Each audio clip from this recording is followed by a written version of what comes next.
Esta semana vamos a trabajar lanzamiento de un proyectil con ángulo de elevación. ¿En qué consiste cuando el lanzamiento tiene un ángulo de elevación? Pues quiere decir que la velocidad inicial va a tener componentes tanto en X como en Y. Entonces vemos aquí que es una velocidad vectorial. Siempre que tengamos ángulo vamos a tener componentes en X y componentes en Y. Y es aquí donde es necesario recordar el SOHCAHTOA, ¿verdad? ¿Cuál es la relación de los catetos en relación al ángulo y en relación al plano cartesiano? Si vemos acá, en todo este movimiento tenemos que la velocidad inicial aquí es la velocidad que nos dan al principio, pero que tiene componentes en X y en Y. En X recordarles que es un movimiento rectilíneo uniforme y en Y que es un movimiento acelerado y en este caso pues de caída libre. Vemos que la trayectoria que recorre es una trayectoria parabólica. ¿Cuáles son las características de una trayectoria parabólica?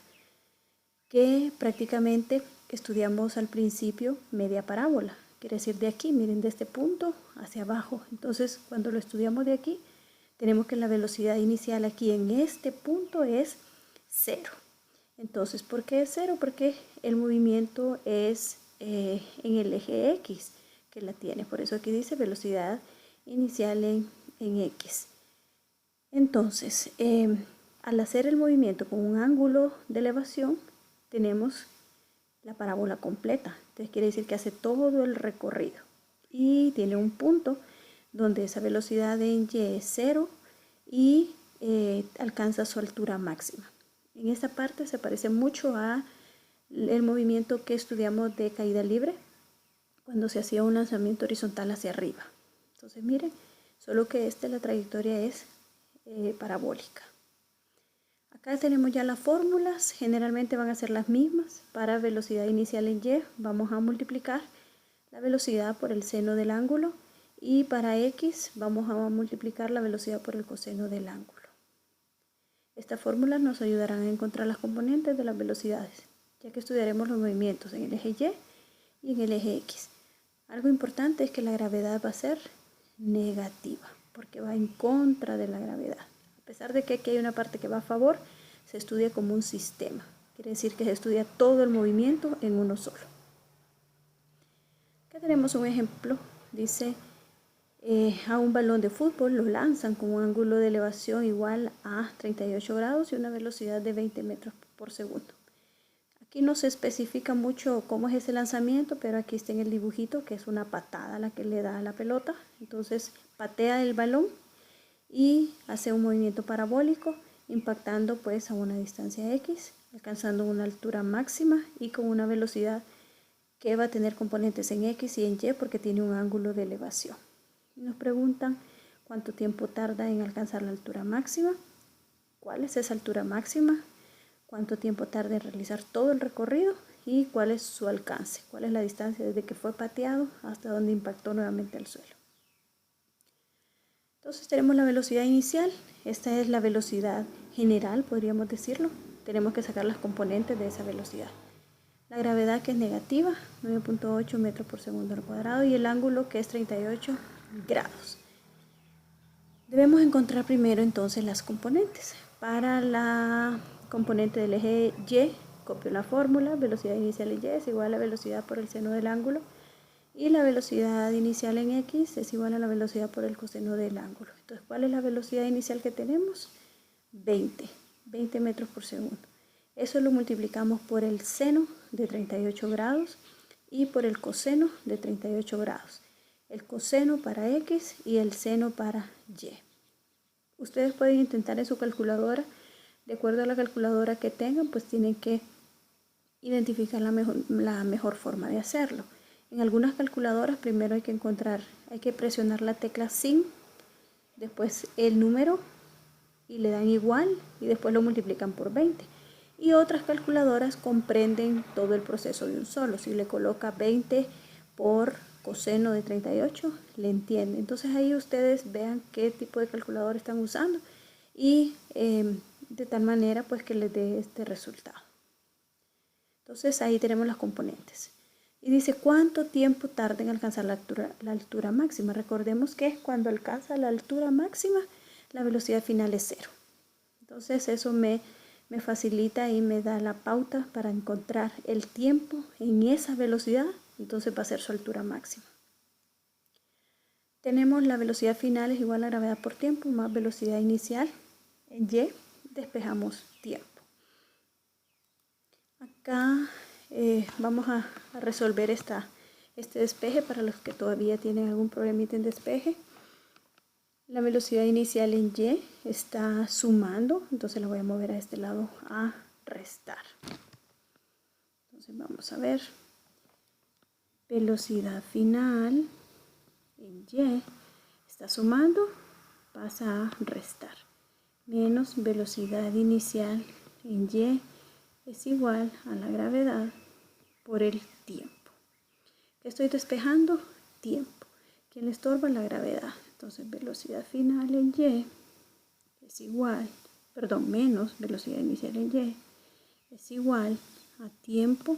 Y esta g que está multiplicando la voy a pasar a dividir. Entonces tengo que tiempo es igual a velocidad final en y menos la velocidad inicial en y dividida entre el valor de la gravedad. Entonces al final cancelo esta velocidad final porque aquí es 0. Entonces me da que es negativo velocidad inicial en y entre la gravedad. ¿Bien? Entonces repito el despeje para aquellos que todavía tienen dudas. Velocidad final es igual a gravedad por tiempo más velocidad inicial en y. Vamos a despejar tiempo. La velocidad inicial está sumando, pasa a restar, igual a gravedad por tiempo. La gravedad está multiplicando, pasa a dividir. Queda velocidad final menos velocidad inicial en y, dividido entre gravedad igual a tiempo. Transposición de términos. T es igual a velocidad final en y menos velocidad inicial en y, dividido entre la gravedad. Cancelo esto porque en ese punto la velocidad final es 0. Entonces me queda negativo velocidad inicial en y entre gravedad. Y aquí la tenemos, mire. Ya aquí no escribí el despeje porque pensaba así explicárselos. Y tenemos que la velocidad inicial en y es 12.31 metros por segundo. ¿De dónde sale este negativo? De la fórmula. Y lo divido entre negativo 9.8, que es el valor de la gravedad. Hablamos al principio que la gravedad iba a ser negativa. ¿Por qué? Porque el lanzamiento se hace en contra de la gravedad, hace un movimiento parabólico en contra. Y a pesar de que tiene una parte que va a favor, se estudia como un sistema, como un todo. Entonces al dividirlo, negativo entre negativo nos da positivo y el resultado es 1.26 segundos para alcanzar la altura máxima. El tiempo siempre nos tiene que dar positivo, no tenemos tiempo negativo. Ahora vamos a alcanzar la altura máxima. Tenemos esta fórmula, y es igual a velocidad inicial en y por tiempo más un medio de gravedad por tiempo al cuadrado. Recordemos que es importante que utilicemos las correctas unidades de la velocidad. Si es en y, vamos a utilizar la velocidad inicial en y si es en x, la velocidad inicial en x. Entonces aquí como es en y, utilizamos la velocidad inicial en y solo sustituimos. Acá se me cancela este segundo con este segundo, me queda metros. Luego tengo acá que hay que elevar este 1.26 al cuadrado, lo elevo, segundo por segundo, segundo cuadrado. Luego resuelvo esta parte. Como aquí tengo un negativo, positivo por negativo, negativo, hago una resta. Las unidades se me cancelan estos segundos cuadrados con este, me queda metros. Entonces vemos que aquí me queda la misma unidad, entonces lo puedo trabajar metros y metros. La puedo hacer la resta y me queda 7.72 metros. Quiere decir que ese balón, después de que fue pateado, a los 1.26 segundos alcanzó la altura máxima. ¿Cuál era esa altura máxima? 7.72 metros. Ahora dice cuánto tiempo tarda en realizar todo el movimiento. Si tardó 1.26 para llegar a la mitad, ese tiempo lo multiplico por 2 y es el tiempo total. Ahora su alcance horizontal. Aquí voy a necesitar, miren, la fórmula de MRU. que dice que la velocidad inicial en X por tiempo. Entonces recuerden que aquí ya no es la velocidad inicial en Y, sino que la velocidad inicial en X. Entonces utilizo la velocidad inicial en X, multiplico por el tiempo y me da el alcance horizontal. Me dice que el balón desde que fue pateado hasta que impactó nuevamente el suelo, haciendo una trayectoria parabólica, entonces esa distancia horizontal fue de 19.86 metros. ¿Cuál es la tarea? Van a resolver estos despejes, ya lo hicimos. Entonces solo les quedan estos dos. Igual hagan este solito ustedes para ver si llegan a la misma respuesta. Y estos dos están fáciles. Solo hay un ejercicio que hacer, es igual al que acabamos de explicar. Y una pequeña actividad donde usted va a elaborar una catapulta sencilla. Utilice su imaginación y los materiales existentes en su casa. Y me va a subir al mismo tiempo de estas tareas, de estas dos asignaciones, una fotografía donde se vea usted y la creación que hizo, cómo elaboró esa catapulta. Puede usar cucharas, puede usar paletas, puede usar cola de pelo, hule, elástico, pues ahí lo que usted quiera utilizar. Lo importante es que utilice, que ponga a prueba su imaginación. Entonces ahí les dejo un video para que se orienten con la elaboración de la catapulta. No quiero una catapulta tan elaborada y tan exacta, pero que sí usted pueda lanzar algo y que ese objeto que usted lanza, usted pueda observar el movimiento parabólico que hace. Bendiciones, un abrazo, los quiero mucho.